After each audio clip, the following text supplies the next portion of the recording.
This is Hidden Killers with Tony Brueski. In any profession, talent alone isn't enough. We've all seen it. Someone who's good at their job, even excellent, but whose character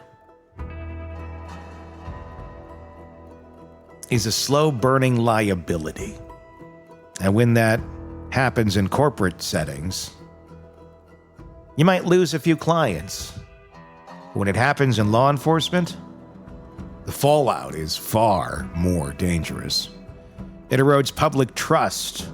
It puts communities at risk. And as we saw in the case of Sandra Birchmore, it can become deadly.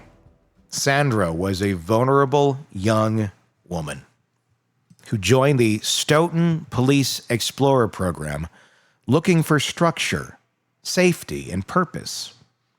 Instead, what she found, according to federal prosecutors, was a culture that led predators right to the kids, and it let them quietly thrive. The man now charged with her murder, Matthew Farwell, wasn't just some rogue officer. He was placed in a position of trust, mentoring kids while allegedly grooming Sandra from the first time when she was 15. And the question we have to ask is, how does someone like that get handed that kind of responsibility in the first place? It's the same question many in leadership struggle with.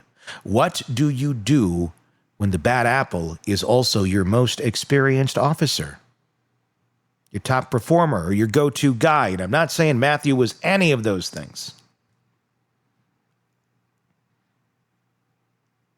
But if he's filling a role, then otherwise we have nobody else to fill, and we need that person. You know, the person may have a lot of flaws over here. Sometimes people look the other way that should not. Keep him there. Hope it goes away.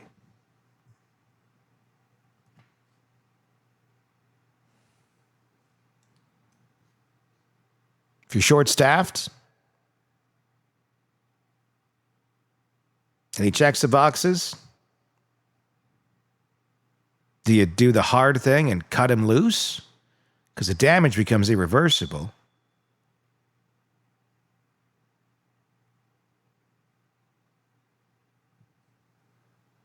If you keep him, what do you do? Monday morning quarterbacking it is quite easy. From an ethical standpoint, you got the bad guy, you sense something's wrong, something's up, bye-bye. I don't know how many signs Matthew Farwell exhibited that one would be able to act on that. But more importantly, these sort of things happen every day in our lives, not just in police departments, in our workplaces, in our schools, in any place where people are gathering and working together.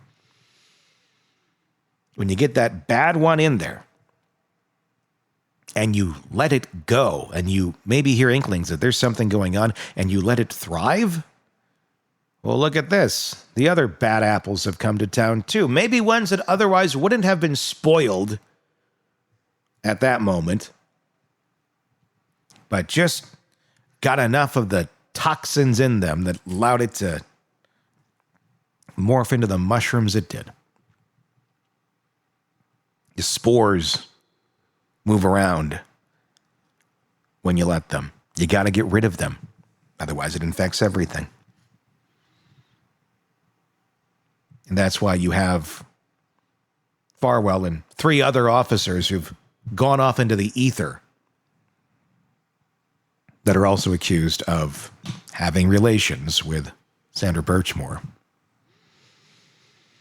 To explore all of this, I sat down with Dreeke, retired FBI special agent and leadership trainer who draws from decades of real-world experience from both law enforcement and counterintelligence. He was the chief of the FBI's Counterintelligence Behavioral Analysis Program.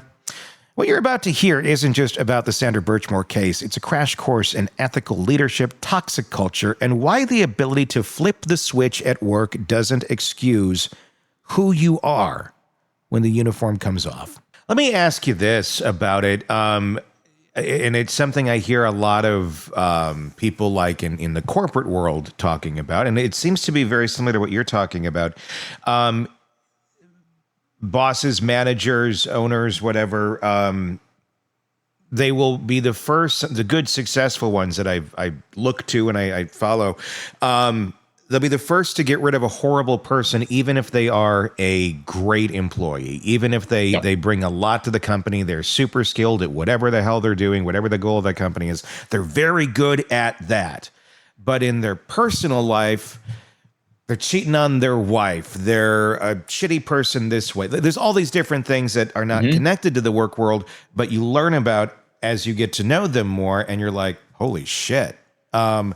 That's something that, and it's got to be difficult to get rid of those people, especially when you're in a situation where you don't have a lot of replacements coming in. And law enforcement certainly is one of those places where, you gotta. It's not like there's just this waiting line to get in. It takes a lot of work to get somebody in and to get good quality people in. So sometimes you're probably stuck between a rock and a hard place if you're a manager of this and you're overseeing all of your staff and your officers. And going, well, I need somebody over here. I mean, that's a huge thing. What do you say to someone or a department that's in that sort of situation where it's hard to get people in? Here's what we got. Get rid of them regardless? I mean, how do you handle something like that? Because it sounds like this place kind of got overrun with a handful of them. I totally agree. And it's the most greatest challenge that most organizations have, especially in law enforcement these days, because you don't have the personnel to maintain. I was friends. I used to do a lot of training for the leadership academies across Virginia and across the country for law enforcement. And I would talk to chiefs, and some of these chiefs were chiefs of departments of like 8 sworn, only 8 officers for a small little town. And yet they were mandated by their town council. They had to maintain 24/7 coverage availability for the town.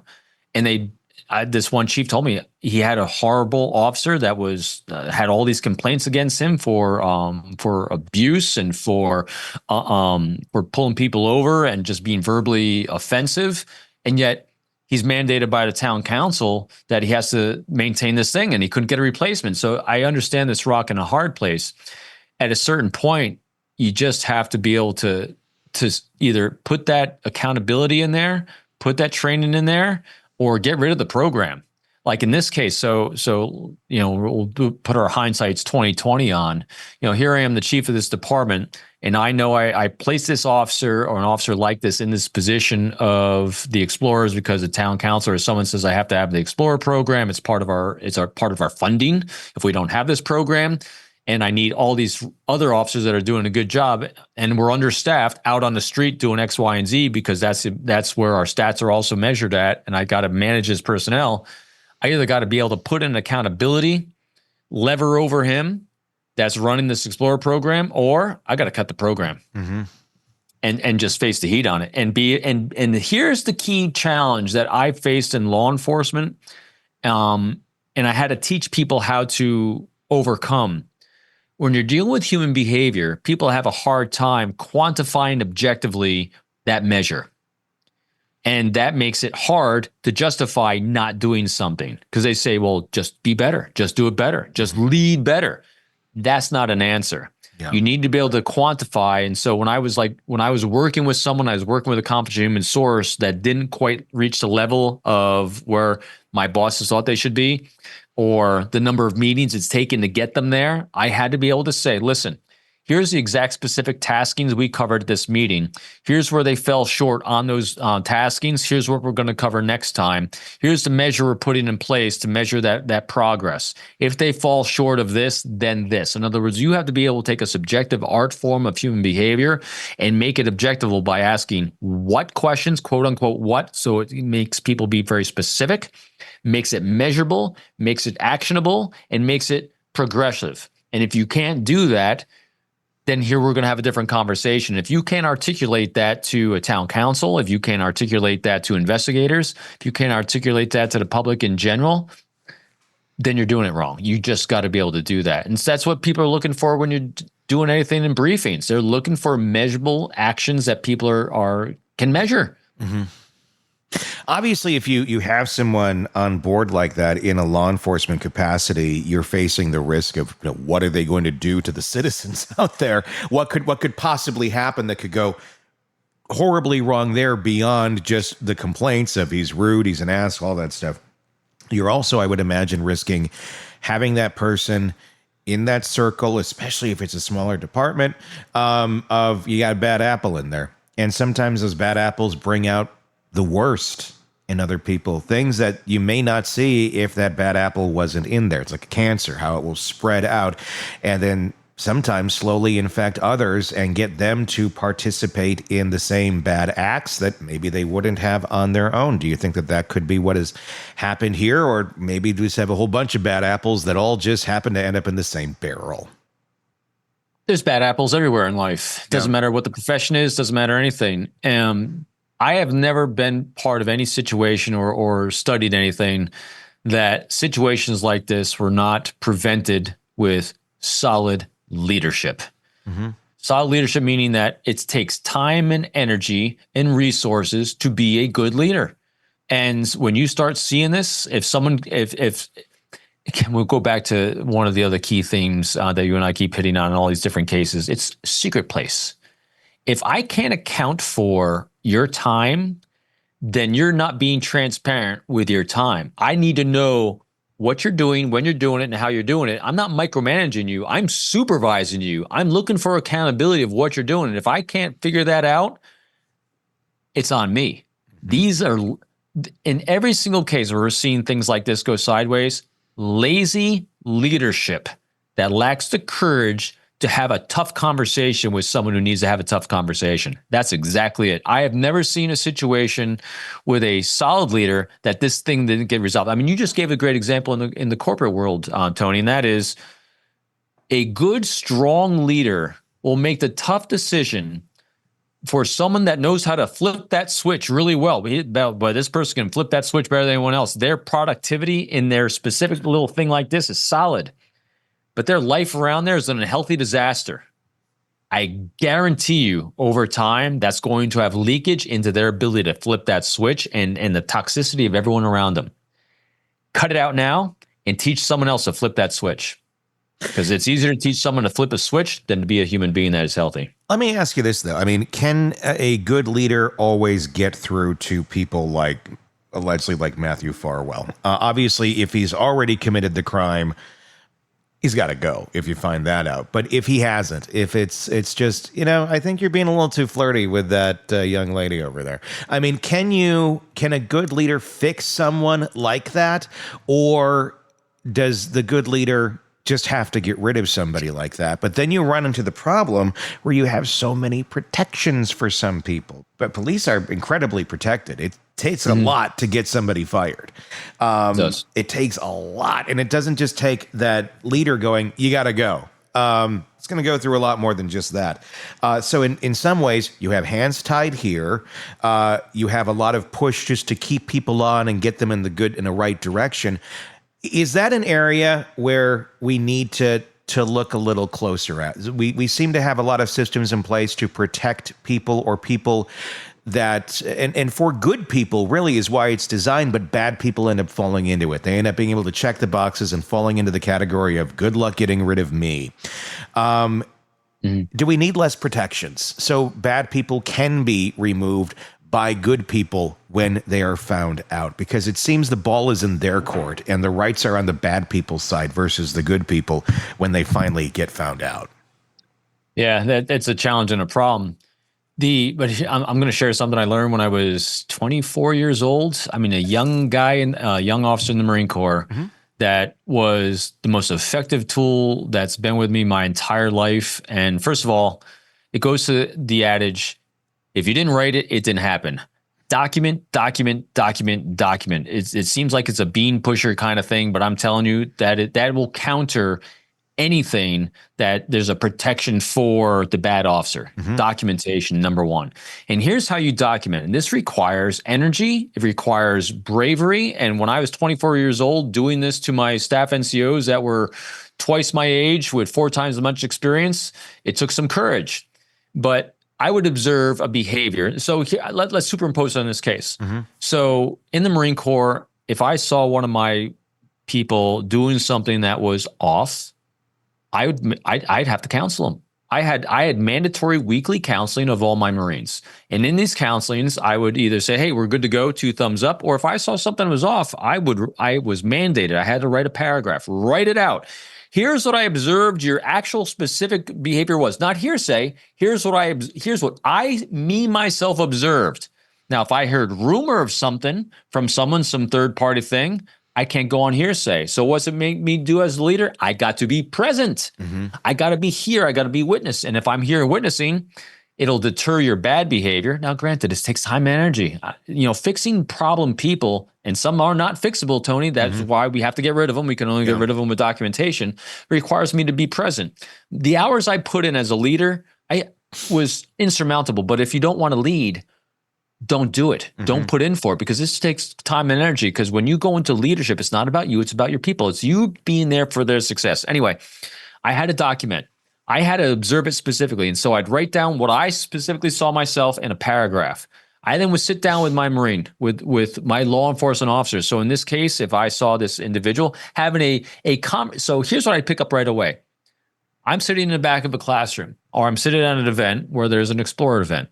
And I saw Officer Farwell having a conversation after the class, or even making a focused attention on a specific individual or student in the class. I would go up to that individual at the end. I say, hey, tell me about so-and-so. And I would let them know, hey, I'm seeing a behavior here that's a little off.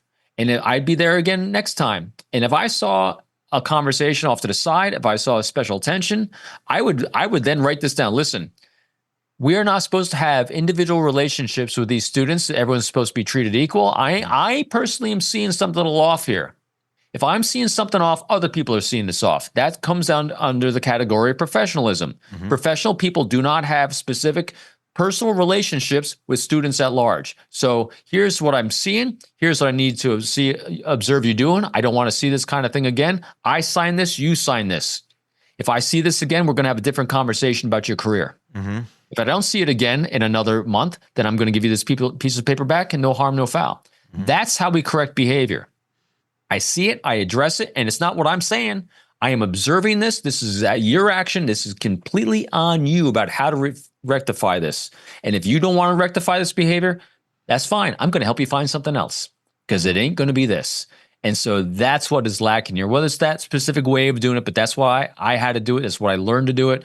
And this isn't about, these aren't challenging conversations. This is a conversation about you and what you're doing. I am here for your success. You are not going to be successful in this position because you're observing a bias towards an individual for whatever reason it is. And it could be a male student, it could be someone that they have a personal attention to, or emotionally attached to someone, a family member. I don't care what it is. But there's a perception from everyone involved in this situation of special treatment. That erodes morale, that erodes ethics, morals. The whole thing goes out the window. You cannot do that, but you need to be present. Someone needs to be present to do that for the accountability. It was Robin Dreeke reminding us that leadership isn't just about delegation. It's about presence, accountability, and courage to confront what's uncomfortable. And by the way, Robin has a lot of books out on these topics, and they're really good. Just look up Robin Dreeke, ROBINDREEKE, on Amazon or wherever you get books, because I got a whole stack of them right over there. And they're worth it. Definitely worth it. The insights, the leadership, the experiences that man has had are quite amazing. It's easy to celebrate the high performers in a workplace, the ones who write the most tickets, clear the most cases, or show up on time. But what Robin laid bare here is that performance means nothing if it's masking deeper moral rot. Sandra Birchmore's death didn't happen in a vacuum. It happened in a culture where no one was watching, no one was documenting, and no one was willing to say this behavior isn't right. Not because they didn't see it, but because calling it out means change, disruption, maybe even losing a warm body they needed on their schedule. Robin's example of documenting behavior, of actually being present enough to observe conduct, write it down, give someone the chance to course correct is a blueprint for what's missing in too many departments. It's not glamorous. It is not easy. It requires a leader who's willing to be unpopular for the right reasons. But here's a hard truth. When you tolerate one toxic officer, you're not just accepting their behavior, you're giving silent permission for others to follow. And how bad apples become barrels, that's how explorer programs get infiltrated by predators. That's how a teenage girl who wanted to be a part of something meaningful ends up exploited, discarded, and dead. Leadership isn't about protecting your own, it's about protecting the mission. And the mission in law enforcement is public trust. Without it, everything falls apart.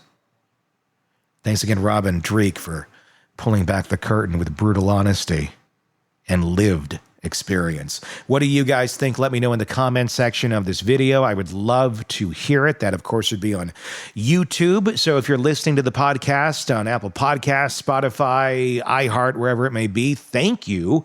Hit subscribe over there, but then check us out on YouTube as well, where you can watch us do the show, interact, comment. There's a lot of ways to do that there.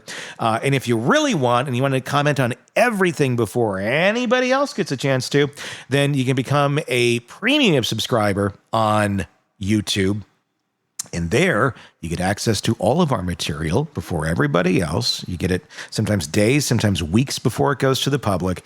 And then you can put your 2 cents in on everything and, stay at the top there before everybody else starts chiming in. So there's a little perk there for you and a thank you for supporting the program. And that's how you can do it right there on YouTube. Hit subscribe no matter where you are, though. Please do that. And then let us know your thoughts. Until next time, my name is Tony Brueski. We will talk again real soon. Want true crime coverage all day, every day? Press subscribe now to the Hidden Killers podcast and True Crime Today and get the latest cases delivered right to your feed.